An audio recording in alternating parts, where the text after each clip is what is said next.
your opinion, and having done the research, is South Africa ready to make that change? Do we have the infrastructure in place and the political support? Yeah, I think a lot of the adapting that needs to happen isn't necessarily physical infrastructure. A lot of it's simply better planning and better policies, or clear policies in place. And a lot of that is being done with Eskom grid planning, adapting to the integrated resource plan, and anticipating where this new capacity will be, and then work from different research institutes like the CSIR on how to put the right policies in place to unlock embedded generation. The real, maybe one of the challenges moving forward will be clarifying the roles and responsibilities of all the different actors in the system. We no longer have a monopoly structure, but different actors and different parties are increasingly a part of the energy sector, and the roles and responsibilities need to be clear so that we know who to hold responsible. Steve, having worked on this report on Gridlocked, when you look at the energy situation in the country, what are your feelings towards it? I ask because I know that so many of our viewers express feelings of frustration and believe that there simply isn't any hope when it comes to South Africa's energy future. You've done the research. Tell us what you think.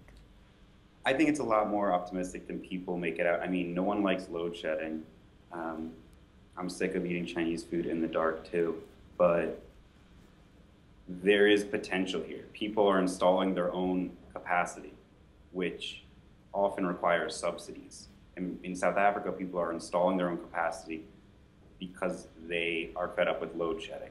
And there's a lot of people that want to install, independent power producers that want to install larger scale generating capacity to contribute to the grid. And so all of that means there is this potential and there is incentive to produce more energy. It just needs to be planned correctly, and the right policies need to be put in place so that all of that renewable energy can contribute to the grid in the future. Steve, I'm not sure if you're able to answer this question or if you even want to, but we can't speak about electricity generation or transportation in the country without acknowledging that government does have plans to create another nuclear plant in the country at least, and we know that there's certainly talks happening. So in your opinion, is this a good way to go, or do you have an opinion on these talks when it comes to nuclear energy?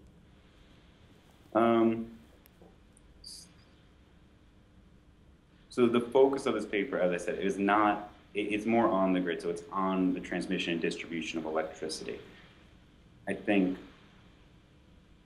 too much of the focus has been on where it comes from and not enough on the transmission and distribution and the roles and responsibilities. So I would say whether or not the government pursues nuclear, it needs to be part of a clear plan that's communicated clearly to all South Africans.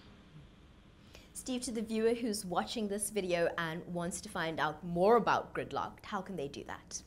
You could visit our website at issafrica.org/futures, and there you'll find the report, the paper, and infographic video as well. Steve Hedden, thank you so much for speaking to us today. Thank you very much for having me.